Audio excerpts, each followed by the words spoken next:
High and welcome back to my new video. এই video দেখে তোমরা অনেকে আমাকে গালাগালি দেবে, অবশ্যই দেওয়া উচিত, কেননা এখন আমি 2 বছর পর আমি এই ভিডিও পোস্ট করছি। তো পোস্ট করার একটাই কারণ, ফোনে একদমই স্পেস নেই আর ফোনটা এবার আমি খালি করে দেবো পুরোটাই। তো যার জন্য ভাবলাম যে প্রথম থেকে স্টার্ট করি। তো প্রথমেই এই ভিডিও ছিল আমার এঙ্গেজমেন্ট লুকের মেকআপ ভিডিও ছিল। তো ভাবলাম তোমাদের সাথে সব শেয়ার করে দেবো। আজ এঙ্গেজমেন্টে লেহেঙ্গা নিয়েছিলাম আর লেহেঙ্গা অনুযায়ী আমি কিন্তু মেকআপটা স্টার্ট করে দিয়েছি। আর এখানে মেকআপ স্টার্ট করতে একটু লেট হয়ে গেছিলো, কারণ এঙ্গেজমেন্টের দিন যেহেতু নিজেই সব কিছু দায়িত্বে রয়েছি। তারপরে আমার একটা কেস ঘটে গেছিলো, আমার এঙ্গেজমেন্টের লেহেঙ্গার ওড়না ছিল প্রচণ্ড বড়, যার জন্য আমি আবার দোকানে গেছি, ওটাকে কাটিয়ে ছোট করে আবার নিয়ে এসেছি, যার জন্য অনেকটাই লেটে আমি মেকআপ করতে বসেছি। এখানে যদি আমি কোনো মেকআপ আর্টিস্টকে হায়ার করতাম, সে তো আমাকে গালাগালি দিত।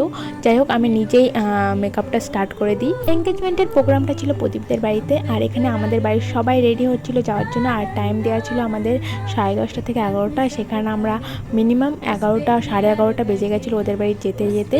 যাই হোক, আমি তো আমার আগে যাওয়ার কথা ছিল, যেহেতু শ্যুট ছিল আমার, কিন্তু আমি অনেকটা লেট করে ফেলেছি।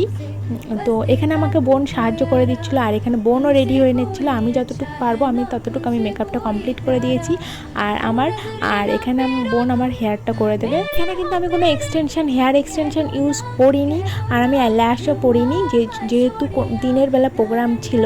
আর হেয়ার এক্সটেনশন ল্যাশ পরলে একটু ওভার হয়ে যেত, মানে একদম রিসেপশন টাইপ হয়ে যেত, যার জন্য আমি ল্যাশ পরতে কমফোর্টেবল ছিলাম না তখন, যে নিজের প্রোগ্রামে এতক্ষণ ল্যাশ পরে থাকবো, যার জন্য আমি ল্যাশটা স্কিপ করেছি। আর এখানে দেখো, হেয়ারটা আমি সিম্পলি রাখার চেষ্টা করেছিলাম, কিন্তু বোন বলছিল একটু কাল কর, তো যার জন্য আমি কালটা করেছি পরে। আর এখানে দেখো, সবাইকে আমার আবার রেডি করে দিতে হয়েছে। আশেপাশের আমার বোনরা ছিল, দিদিরা ছিল, তারা বলছিল একটু আমাকে করে দে। তো নিজের বিয়ের দিন নিজে সাজা বা এঙ্গেজমেন্টের নিজের সাজাটা কতটা টাফ, আমরা শুধু আমিই জানি। এত কাজের মধ্যে দিয়েও আমি নিজে রেডি হতে পেরেছি, এটাই অনেক আমার কাছে। আমি চাইছিলাম না যে মেকআপ আর্টিস্ট হায়ার করতে, কারণ আমি এই স্পেশাল দিনগুলোতে নিজেই একটু মেকআপ করতে চেয়েছিলাম।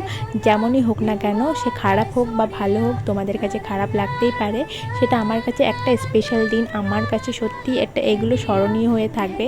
তো যার জন্য আমি পোস্ট করে দিলাম, তোমাদের সাথে শেয়ার করলাম। অবশ্যই জানিও তোমাদের ওপিনিয়নটা কেমন লাগছে। তো পরে লিপস্টিকটা আমি চেঞ্জ করেছিলাম এখানে এসে, তো অনেকটা হালকা হয়ে যাচ্ছিলো, পরে আমি লিপস্টিকটা চেঞ্জ করেছি। তো ভিডিওটা এই পর্যন্তই, দেখা হচ্ছে নেক্সট ভিডিওতে। চলো, বাই বাই।